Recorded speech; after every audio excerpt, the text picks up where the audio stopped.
సినిమాలకే కాదు పబ్లిక్ కూడా రియల్ హీరోగా ఉన్నటువంటి పవన్ కళ్యాణ్ ఈరోజు జీరో అయింది.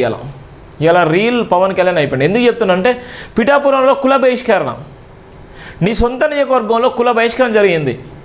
నిన్ను చూసే కదా ఓటేసింది. అక్కడ ఉన్నటువంటి ఆ బాధితులు చెప్తున్నటువంటి ఆ గోడు వినలేక అక్కడ ఉన్నటువంటి అధికారులు ఎంత ఇబ్బంది పడ్డారంటే అంత ఇబ్బంది పడ్డారు. అందుకోసమే ఎవరికి రక్షణ ఉండరు, కాపలదారులకి రక్షణ ఉండేది ఎవరు? రాజకీయ నాయకులు.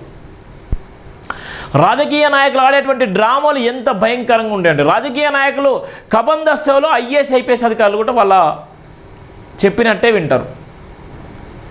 అంత పవర్ ఉంటుంది రాజకీయ నాయకుడికి ఉన్నటువంటి పవర్. రాజకీయ నాయకుడికి పవర్ అంటే ఏ విధంగా ఉందంటే రాజ్యాంగాన్ని అనుసరించవచ్చు, రాజ్యాంగాన్ని అవమానం చేయొచ్చు, అంత పవర్ ఉంటుంది. అందుకోసమే అక్కడ పిఠాపురంలో భయంకరమైనటువంటి నేపథ్యం ఉంది. ఇంకోటి ఏంటంటే హెచ్సిఏ. ఇలా హెచ్సిఏ హైదరాబాద్లో జరిగినటువంటి వివాదం.